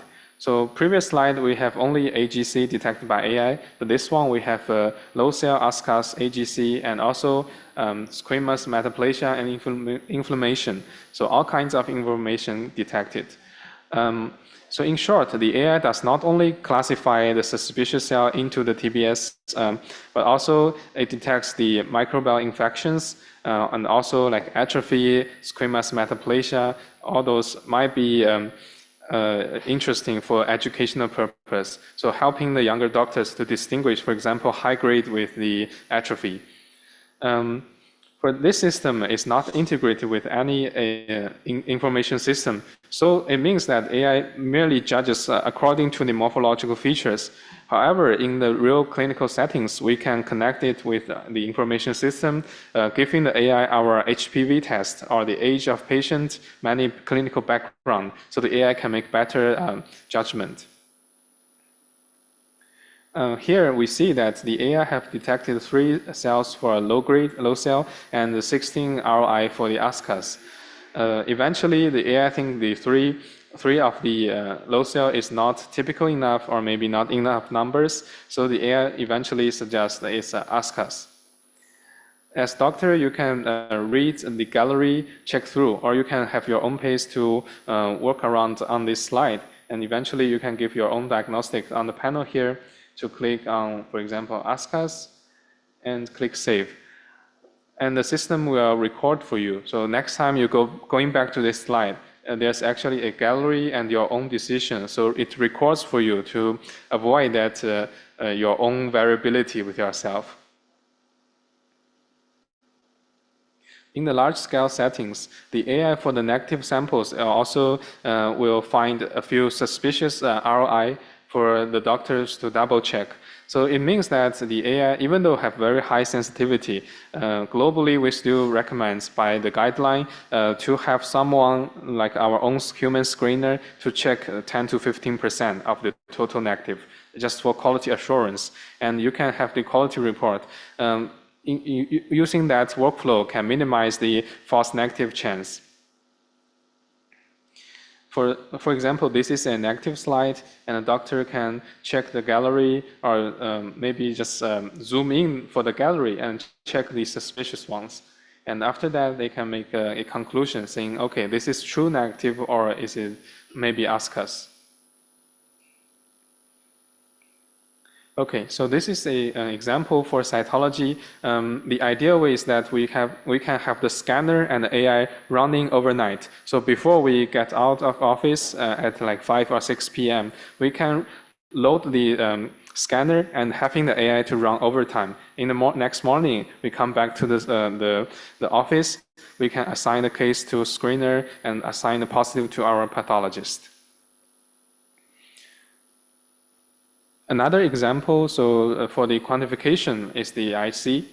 So here I give you another example. For IC, the AI will read the whole slide. So typically, our doctors reading under microscope, we scan around and to find the staining intensity, give a general impression. So this is a biopsy sample. The AI, you can see here, on the right-hand side, the panel, the AI gives the quantification. So the total number of the cells in invasive carcinoma, also so you see other cells, total number of tumor cells, and the AI will classify all this staining according to the intensity and completeness on membrane. So if we zoom out, like in the 10x, we can see the heat map indicating where is the weak to moderate, where is the fade incomplete, and where is the strong staining. We can also turn that off if we want to view the slide. And eventually, when you zoom in to the 20x or 40x, you will see the annotation of each cell, so given by the AI. Finally, so if we have a 65% inconsistency for the readout, with this AI as an evidence and discussion base, it's much easier to form a consensus. We can criticize on certain area. So this is maybe the carcinoma in situ, we should exclude it. And we can, for example, if we tried here, we just exclude this whole area and delete.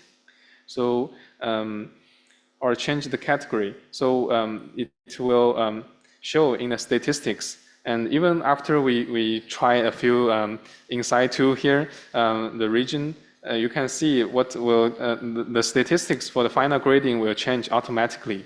So here, if we want to form a consensus and really discuss on a debate, we can use that. And for other modality, like we can show one for maybe ER.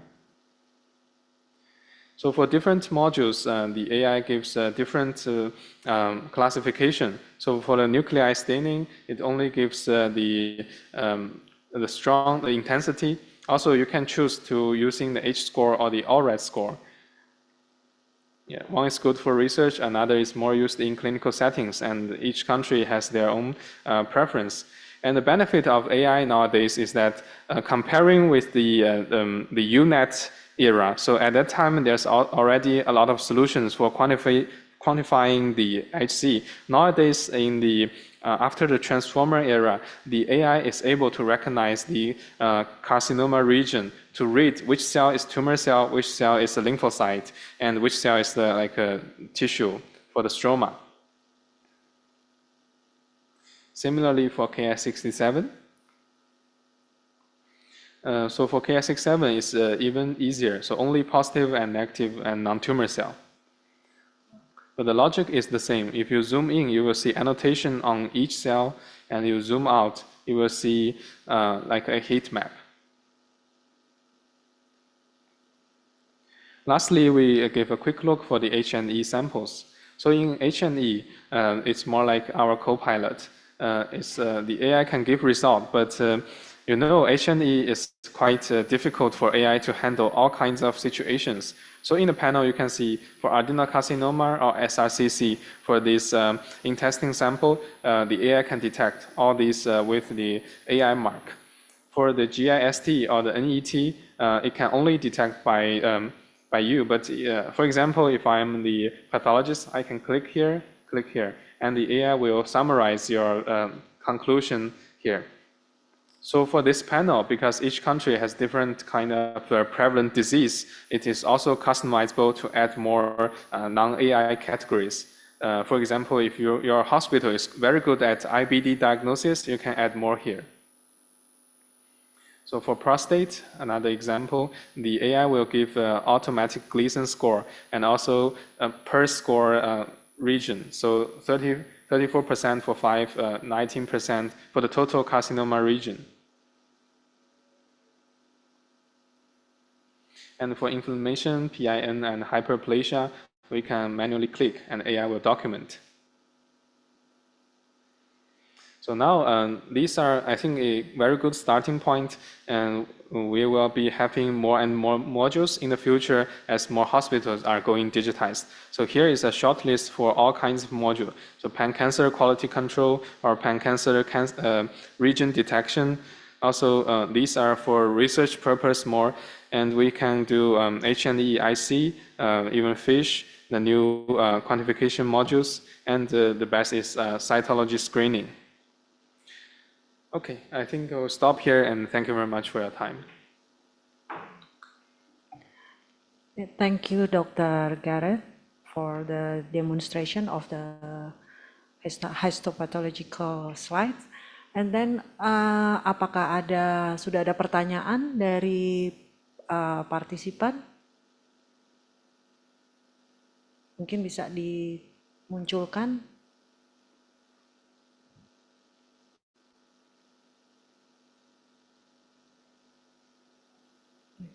Bisa di Zoom saja, Mas? Oh, belum. Baik. Sesuai dengan urutan pembicara kayaknya ya. Saya ada pertanyaan ini untuk Dr. Reza ya. Jadi tadi sudah disampaikan oleh Dr. Reza bagaimana penggunaan AI pada praktek sehari-hari ya sebagai seorang dokter spesialis patologi anatomi. Nah, pengalaman dari Dr. Reza sendiri untuk penggunaan AI dalam melakukan atau menegakkan diagnosis ini seperti apa, Dok? Itu. Ya, terima kasih Dr. Chandra untuk tanggapannya.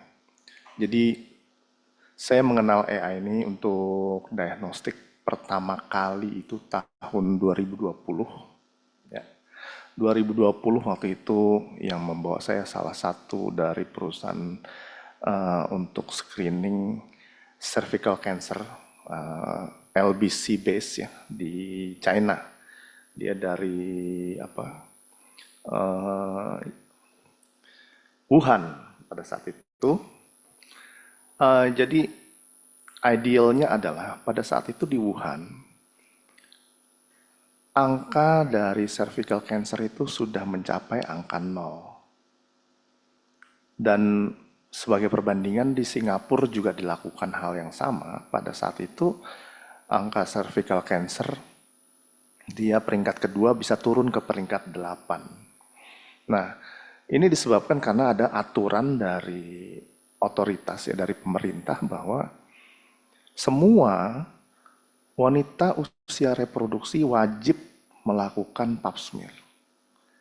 Dan di sana dilakukan pap smear, ribuan orang setiap hari di screening dengan AI.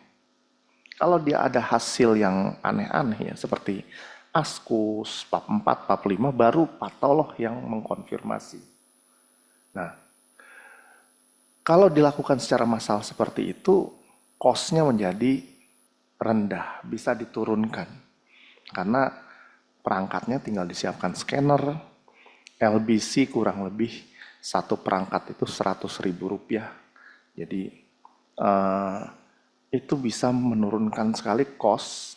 Karena kalau misalnya dia udah mencapai, misalnya PAP 3 saja, bisa dilakukan krioterapi.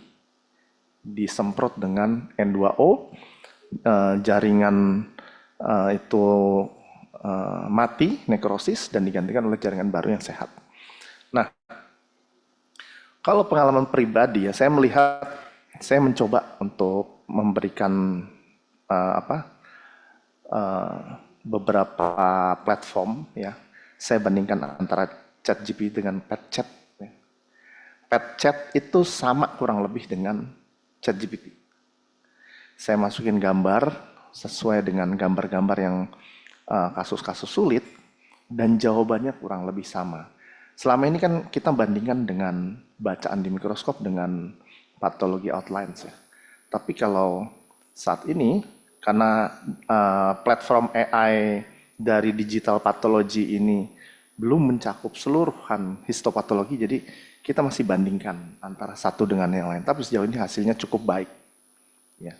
sangat membantu untuk diagnosis terutama kasus-kasus sulit. Demikian, Dr. Chandra. Ya. Jadi sekali lagi penggunaan AI ini cukup membantu ya dok ya untuk seorang patolog dalam menegakkan diagnosisnya gitu ya dok ya.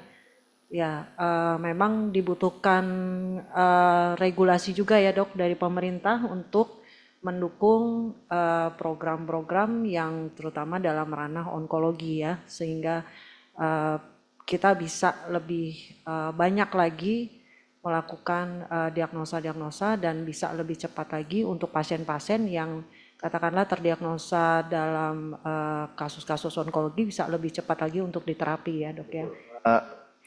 Sekiranya pemerintah mau membuat sebuah regulasi misalnya, bagi perempuan usia reproduksi yang tidak melakukan pap smear tiap tahun, maka jika Anda terkena kanker serviks tidak akan di-cover BPJS. Maka dengan biaya murah cukup 100.000 atau 150.000 per tahun, dia akan di-cover BPJS kalau terjadi kanker serviks pada dirinya. Nah, kalau ada regulasi itu saya kira ini akan cepat menurunkan level kanker serviks yang saat ini nomor 2 pembunuh wanita akibat kanker di Indonesia, saya kira bisa turun. Nah kalau relate dengan BPJS kayaknya urusannya agak panjang ya dok ya. Ya tapi apapun itu akan maksudnya kita tetap upayakan ya dok ya, karena memang ya sebagai kasus terbanyak kedua CR serviks itu memang menjadi momok ya gitu. Baik, adakah sudah pertanyaan di ini dari partisipan? Sudah ada pertanyaan?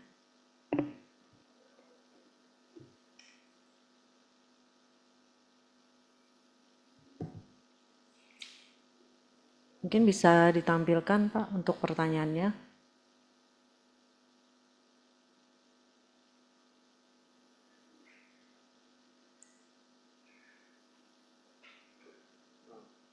Oke,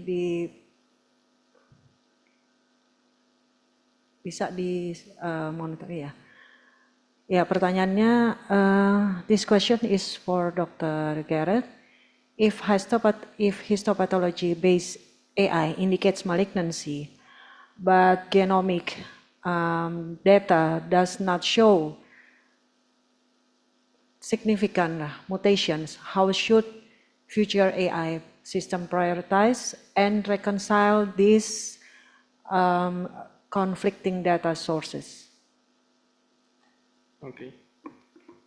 Thanks for that question. Okay. So it's actually quite common for using the AI and in different modalities, and these data could conflict with each other. So now, if we say by regulation, and the AI for histopathology is only aiding the doctors to making their own decision. So which means that there is no AI-generated diagnosis. So there's only AI assistance and AI hint for a pathologist. So that is the reason why currently the hospital adapting to the AI does not have that severe concern. However, you're pointing a very good point, saying that in the future we should have and technically it's already feasible to have a multimodal agent to read out like IC, H&E, genomics, or PCR, etc., to get a final like PALM-15 for breast cancer even. So to summarize our finding, giving more insight from the data. I think the regulation like China NMPA, previous CFDA, or like in European Union IVDR, all kinds of these CDSS for pathology is quite high level.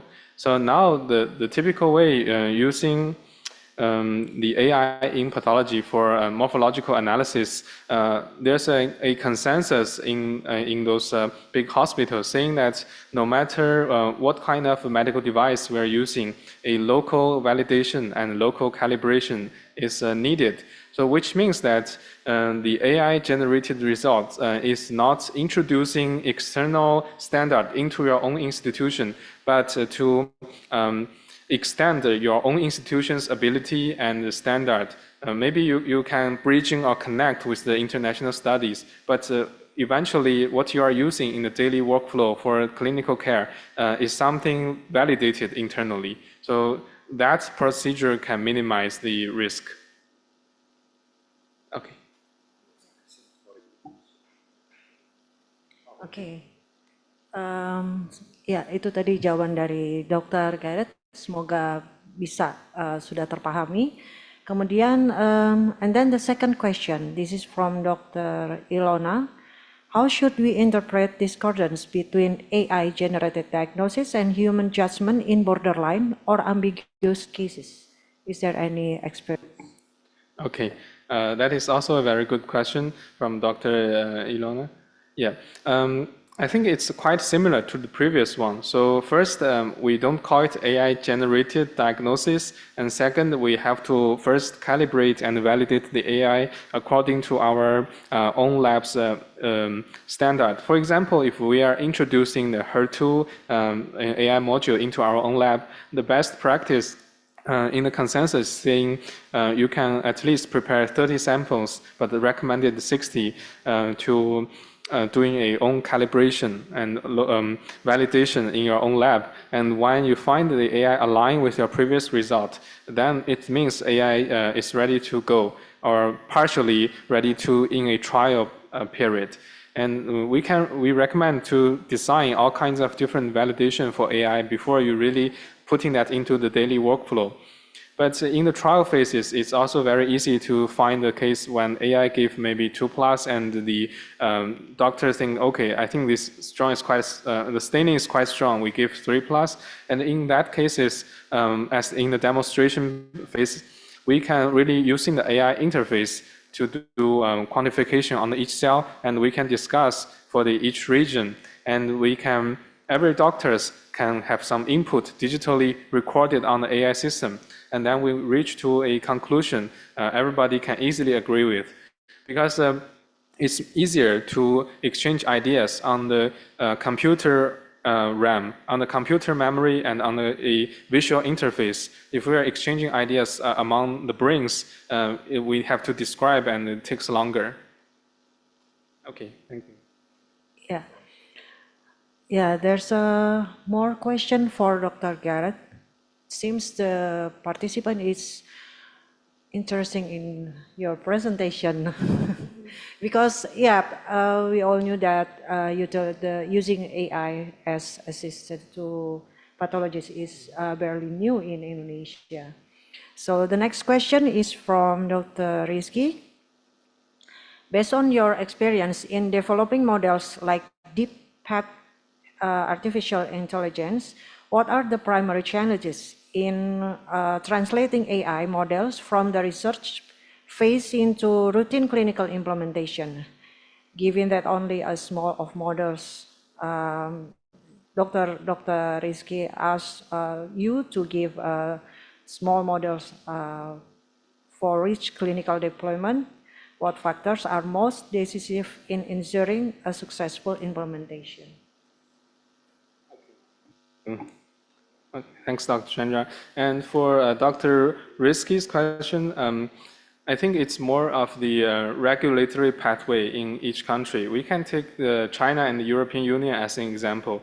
Currently, the algorithm is advancing on a weekly basis. If you are subscribed to like Cloud AI or Anthropic, the Open AI, all these advancements are doing a weekly basis refreshment. So for pathology, because it's a medical device and we are also in a huge responsibility for the clinical results, the regulatory is quite strict on this.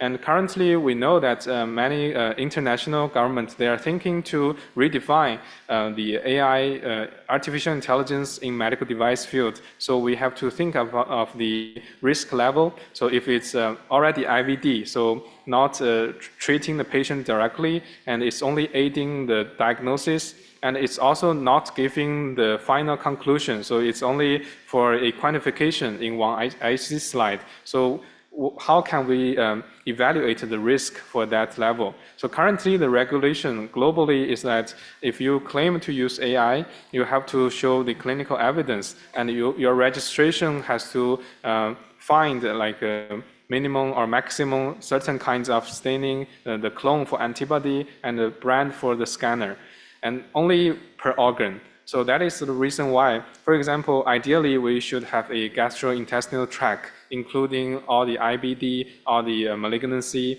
for gastrointestinal tract. But now you're seeing in the system is gastric and intestine, because we have to validate per organ.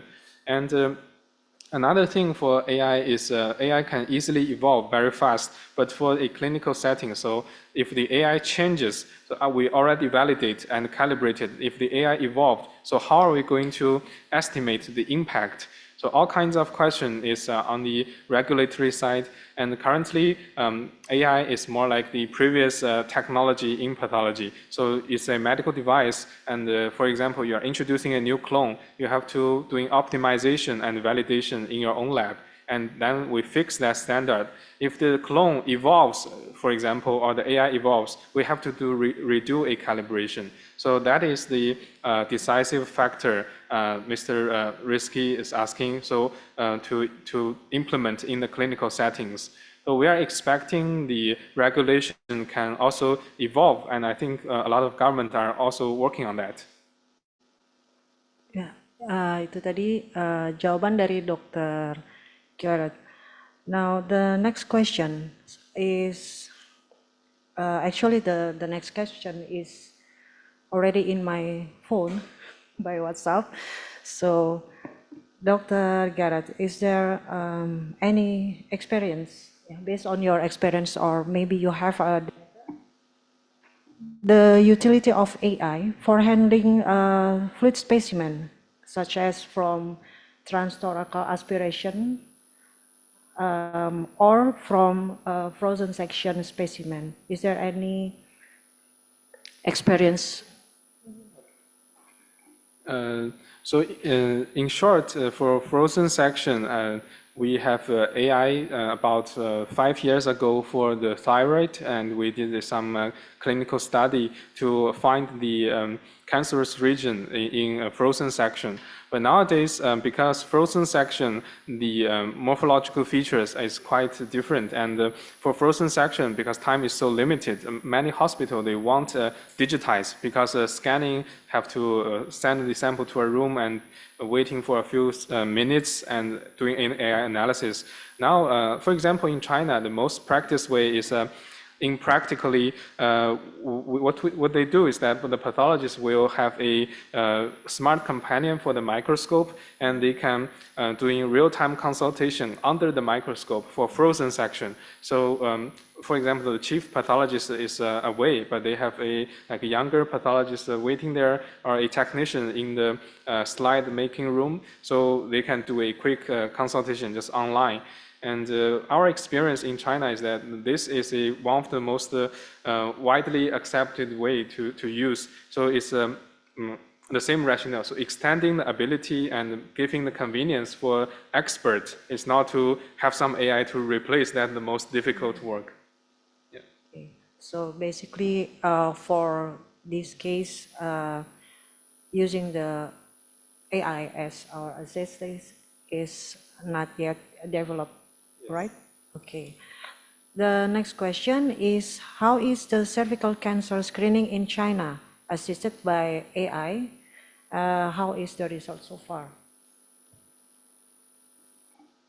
Okay, that question I think is quite straightforward. So basically more than around maybe 200 to 500 in that scale. So from our shipment records showing we have around 500 shipments globally, and in China, I think it's maybe double or triple the size. So nearly 1,000 hospitals have been trialed or used cervical cancer screening, and it's easy to estimate. So from our previous year's record, it's something like 10 to 20 million cases have been screened by AI, but some for study purpose, some are really in the clinical usage. So, and cervical screening is widely adapted because our government, I think Indonesia as well, so we have initiated to eliminate cervical cancer by 2030 by early screening, by HPV vaccination,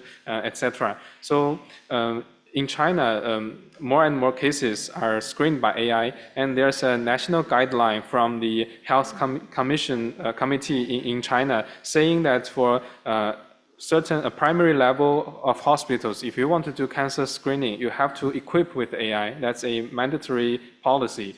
So now I think it's quite effective, and with a lot of data showing that we can double the sensitivity, we can save much, much more families, and to reduce the total cost for national healthcare insurance. Yeah. One more question, Dr. Hopefully you will answer this question. Yeah, this is the final question. I promise that this is the final question. Okay, what can we do in Indonesia to apply artificial intelligence in preventive and clinical setting? Do you have any suggestion? Because this is, like I said before, this is a very new in Indonesia. So what is the first step that we have to prepare for using this AI as assistant to the pathologists? Okay, I think that question is quite big, and I think I cannot give all kinds of suggestions. But according to my experience, so I have seen that the Chinese hospitals starting from very little AI, and people are complaining. So if I can read a slide within 2 minutes, scanning will take 3 minutes. So why shall we use AI? Until now, you see that the governmental policy, the health economics, the studies have shown that if we implement AI and digital archive, the value or the economic return for the national scale is quite positive. So I think for Indonesia, we are both very populous country and we have limited number of pathologists. The best idea is that we can think in 3 ways. So it's not only about clinical care, the revenue, and the patient, how much should they pay. It's more of because we know training the younger generation of pathologists is becoming harder and harder. We have new guidelines, new submodalities, subspecialties. And in the US, the US government has already claimed that the bottleneck for human being is how we transmit the knowledge to next generation. And I think by the maybe 10 years later, if we want to train a younger generation of experts, it will take maybe 50 or 60 years. That's quite insane. So in Indonesia, because we have the population, it's actually our power and asset. What we should do is to think first in a digital way. So now we are interacting humans and humans. So what workload can we assign to the AI agent, and how we manage that as a chief pathologist or director of hospital? So thinking to introduce the AI to do some work in parallel with our human employee in both clinical care, research, and education in 3 settings. So I think in maybe 1 or 2 years, the value can be easily justified. And the modality to choose, we can just follow whatever we have globally. So cervical cancer is quite prevalent. IHC quantification is emerging, and H&E will be quite popular in Europe and China starting this year. I think we can validate one by one according to our own clinical needs. Oke, thank you Dr. Garrett. Mungkin dari pembicara pertama, Dr. Reza ada tambahan? Dari saya, mewakili Fakultas Kedokteran Universitas Trisakti, berharap sebetulnya ke depannya we can achieve a long collaboration between Trisakti University and Westlake University, especially in this digital pathology. That is my hope for the next future of us. Thank you.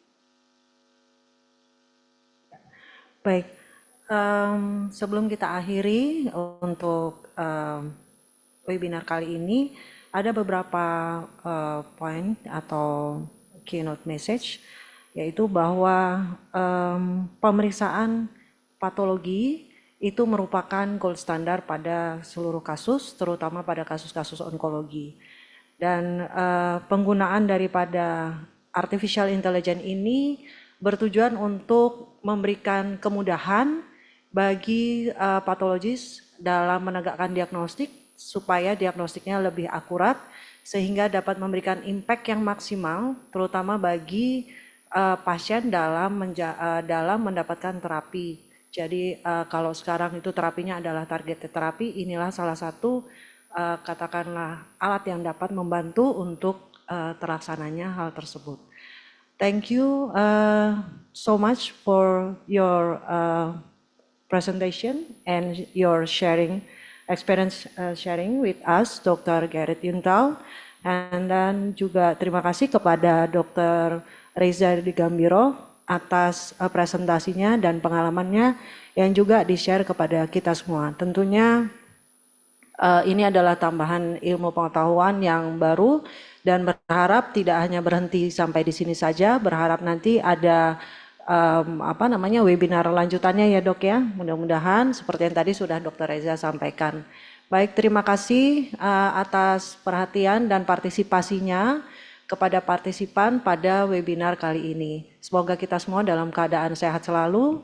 Wassalamualaikum warahmatullahi wabarakatuh. Ya,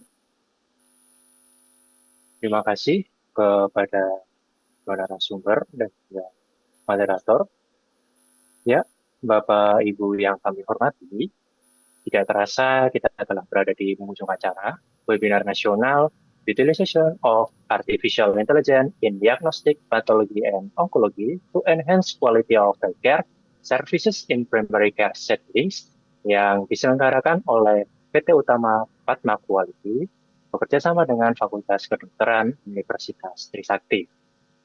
Kami mengucapkan terima kasih yang sebesar-besarnya kepada para narasumber yaitu Dr. Reza serta Dr. Gareth Yuntau atas ilmu wawasan dan pengalaman berharga yang telah dibagikan pada hari ini. We will also like to extend our sincere appreciation to our international speaker, Dr. Gareth Yuntau Sang, for his valuable insight and contribution to today's session.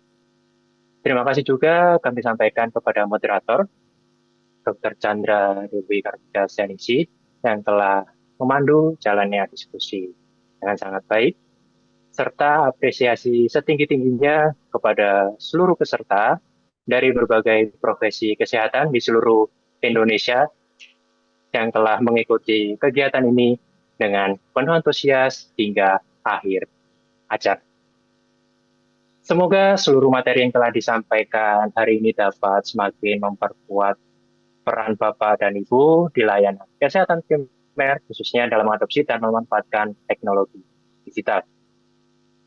Kami berharap Bapak dan Ibu semakin percaya diri dalam mengintegrasikan artificial intelligence untuk mendukung akurasi deteksi dini kanker, meningkatkan efisiensi diagnosis patologi, serta memperkuat sistem pencatatan medis berbasis data.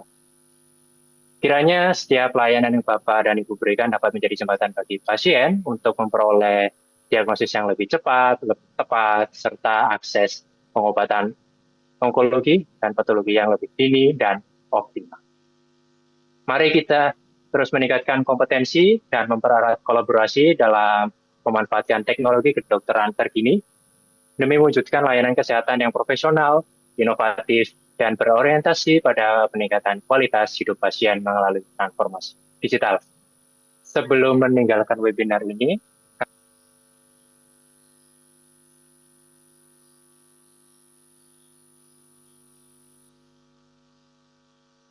daftar hadir serta menyelesaikan proses administrasikan pelataran kesehatannya sudah terisi semua, sudah dapat diakses. Apabila belum ada kesulitan, silakan menghubungi admin ya. Jadi silakan menghubungi admin, atau Bapak Ibu bisa di akhir Zoom ini tetap di ruangan Zoom.